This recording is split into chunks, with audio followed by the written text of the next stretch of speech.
Hello everyone and welcome to this video overview of what's new in Vantage Update 7. As a start, we added support for rendering normal maps. We also added clay mode, or the option to globally override materials. We added a global ambient occlusion control and made it possible to animate the geolocated sun for time-lapse animations. We also added many new features, so I encourage you to have a look at the changelog. To demonstrate the features, I have this scene which is about 10.5 million polygons, but there are also a lot of scattered proxies, such as the trees and the boats here, so the polygon is a bit higher. I'm going to start live link, just to see how the scene works, and after a short while it's going to be loaded. There we go. Select the proper camera, and let's pay attention to the resolution here. I'm going to increase that a little bit so that change the aspect ratio and lower the resolution as a whole so that I get a better frame rate. I'm also going to increase the movement speed and save this as a preset camera. Alright, so let's reposition this and pay attention to the water material. So I'm going to zoom in on here. You can see that the opacity has to be turned on. So here you can see the boat wakes. Oops. The boat wakes are actually an additional bump used in the very normal map node. So let's have a look at that. This is the material and this is the normal map for the waves and also the wakes here. You can turn them independently on and off, and also modify the multipliers like so, changing the effect of the normal and the bump together. There is also a global setting that allows globally enabling or disabling the effect, and also the shading graphs for the normal maps. And the next feature I'm going to show you is the material override. First, let's go back. Okay, so the material list is empty. This is because of the live link, but we have added here a new rollout, which is the material override. If I turn it on, you can see that the whole scene becomes gray or clay. And you can also change the color, of course, if you want, the diffuse color that is. But we also have control over different aspects of the material override. For example, you can turn off the bump or the opacity. And I'm going to zoom in here. Or, for example, the reflection and the refraction. Like so. Alright, a nice effect that goes well with the clay model is the ambient occlusion, which can be found under the Lights tab. It is a new setting under the ambient settings. This is it. So if I enable it, suddenly the scene becomes a bit darker because it traces ambient occlusion globally. I'm going to show you how to brighten up the trees because they are currently really dark, but let's first change the radius. Now, the space between these two buildings is a good example of where the ambient occlusion happens, and we can also change the distribution to focus it a bit more. By enabling the double-sided option, the trees are brightened because ambient occlusion now can be seen from the backside. You can change the rest of the settings as well, like for example inverting it or adjusting the colors. Let's make it orange and also bluish for the unoccluded part, simulating something like skylight. But I'm going to revert it back to the original and show you how you can use ambient occlusion together with ambient lighting to get a bit more frame rate. First, let's increase the resolution of the camera. Okay, even a bit more. And now the frame rate drops significantly.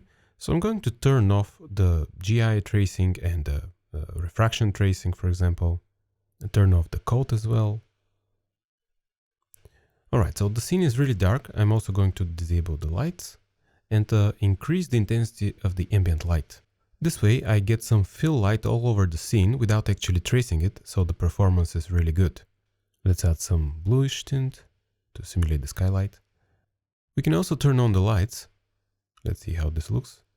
But it becomes really bright, and it also affects the performance, so let's keep them off for now. I'd like to point out that the ambient occlusion can also be stacked on top of the regular materials, not necessarily in clay mode.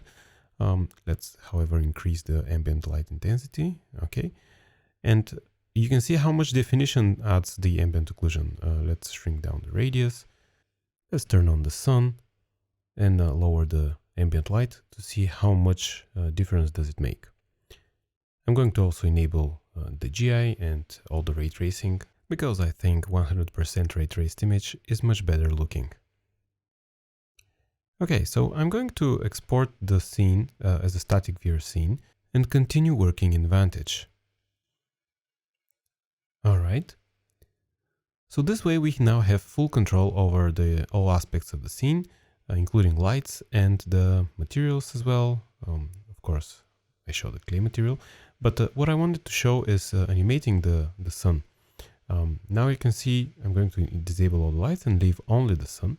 The Vantage sun already has a geolocated positioning mode, which allows to set the time of day and date, of course. But now we have animated geolocation, which allows for setting a starting keyframe and an end keyframe for a time-lapse animation. You'll notice the yellow time track and the yellow parameters, which are actually animated by the two set keyframe buttons. So let's set up a quick animation here. I'm going to set it for 6 o'clock and set the start keyframe, and then set it for 6 p.m. and then set up an end keyframe. Now as I scrub the animation, we have a time lapse of the day. Okay, the animation currently is at 10 seconds. And if we want to speed this up, I'm going to set the duration of the sun track, and now it's shorter. I'm going to disable the animation. Let's position the time of day somewhere here. Okay, let's switch to just the geolocation mode. Okay, so now the sun is not animated anymore. And I'm going to also introduce a bit of aerial perspective, or the fog in Vantage, and adjust a couple of more parameters. Now I'm going to add a camera using a Vantage file, open as config only. And this camera has been recorded using 3D Connections SpaceMouse controller. Bring back the LUT again. And you can see the red track here, which indicates an animated camera. I have a couple of those, and I've recorded those using the SpaceMouse controller. And let's see the preview. You can see the motion is much more fluid compared to using mouse and keyboard. I went in the forest. But yeah, you can see that it's much nicer, kind of like a drone. And I recorded those using this option here, and then started navigating around the scene. I'm going to switch to the Vantage denoiser, or the combined one. And I do this because the Vantage denoiser is more temporally stable, and it works much better for this type of real-time fly-throughs and walkthroughs.